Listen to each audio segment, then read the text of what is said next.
Hello and welcome to my review of the Warhammer 40,000 Conquest magazine, issue 33. I know it's been a couple of weeks since I did the unboxing and first look at this issue. Apologies, but there have been quite a few releases and a number of videos that have decreased this video's importance and priority. The first look of issue 34 and the review of issue 34 will be out over 2 consecutive days, and I'm hurriedly working on the rest of the issues, a lot of models to build and the new releases as well. Now this issue 33 comes with a scenic piece called the Thermic plasma conduits, more accurately half of that kit. Now the kit normally is £22.50, so half would be £11.25. This magazine is £8, so you're saving about £3, well 26 to be precise, which is still a good saving. But if you can get these thermic plasma conduits from a third party, typically it's harder to get scenery pieces from a third party, but if you can get that, then you could possibly be in for an even better saving over what this magazine offers. I've never had thermic plasma conduits before, so I didn't really know what to expect.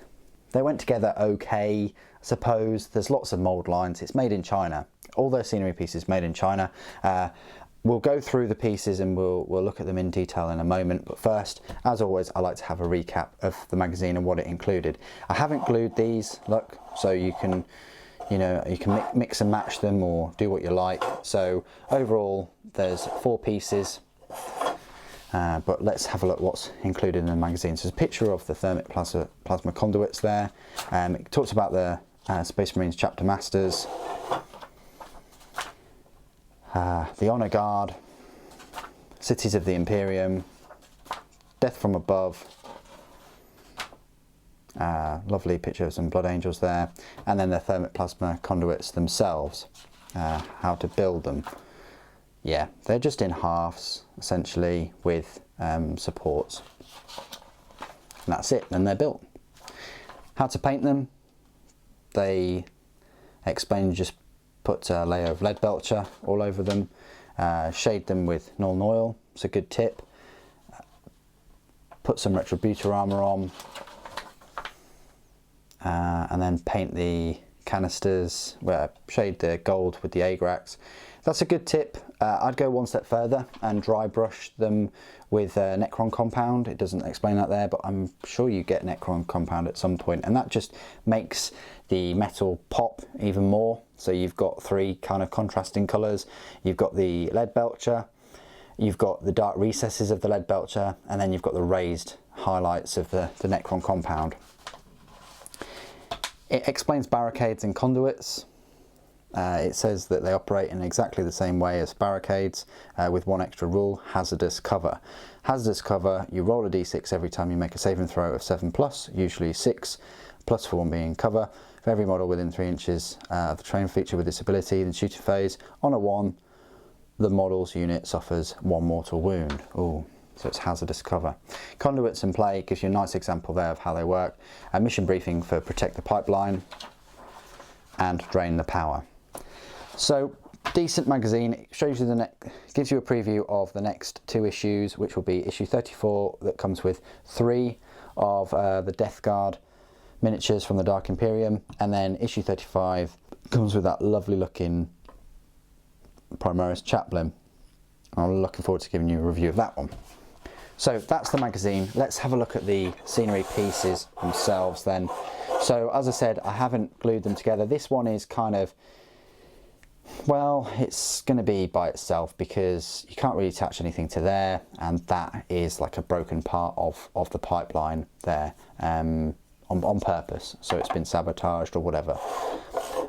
This piece is useful because you can use it on here or on here or on there to extend it.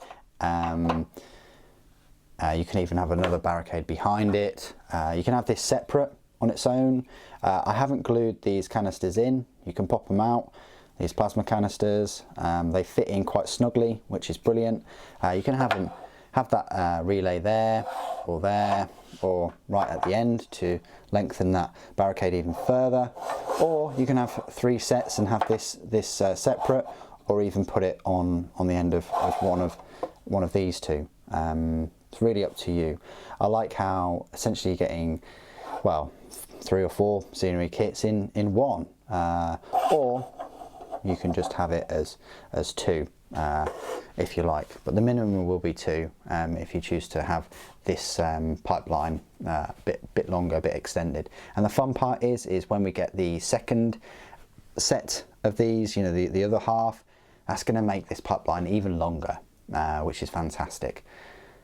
And and in that review I'll add those pieces to this and show you, you know, just how much big of a scenery piece you can make with it. Let's do some size comparisons. I'll just compare it with some other scenic pieces first of all. So here we have a Monitorum crate. These are quite big things. The pipeline looks gorgeous next to it. We've got one of these walls. Again, that works too. If you had a pipeline either side of a wall or whatever. You've got some barricades, which again would work to protect an area. Maybe, I know that's a wall, but I haven't got the other barricade out. And you've got like an ammo supply there. So it all works really well. Follows a load of similar design aesthetics for this industrial sector scenery, and for the amount of detail that's on offer, it does complement the models and vice versa on a well-made battle board. Compared to your typical miniatures, so Space Marines, I've got a normal Space Marine and a Primaris. So just comparing the pipeline specifically, Space Marines definitely can peer over that and fire with ease, and so can Primaris. I would have thought Primaris could even put their foot up there and leap over these pipelines. So hope that's been helpful too. Rules wise, I told you about the Hazardous scenery piece. If you go into chapter approved 2018, haven't got the 2019 one, it goes on to explain in the battlefield terrain section that thermic plasma conduits, they channel hot plasma and make for dangerous cover. They follow all the rules for barricades, but they also have the hazardous cover ability, and you need to look at the hemotrope reactors to explain that. Hazardous cover, you roll a d6 each time you make a saving throw of 7+, such as a roll of 6 + 1 for being in cover, for a model within 3 inches of any terrain features with this ability in the shooting phase.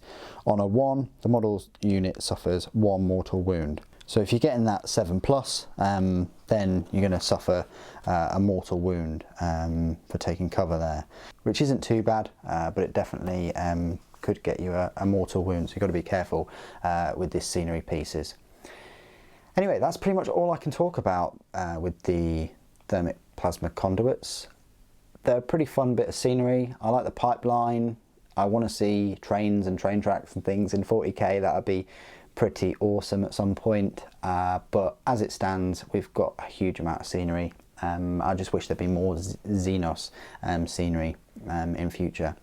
Anyway, thank you ever so much for joining me today. Thank you for watching. The Emperor Protects.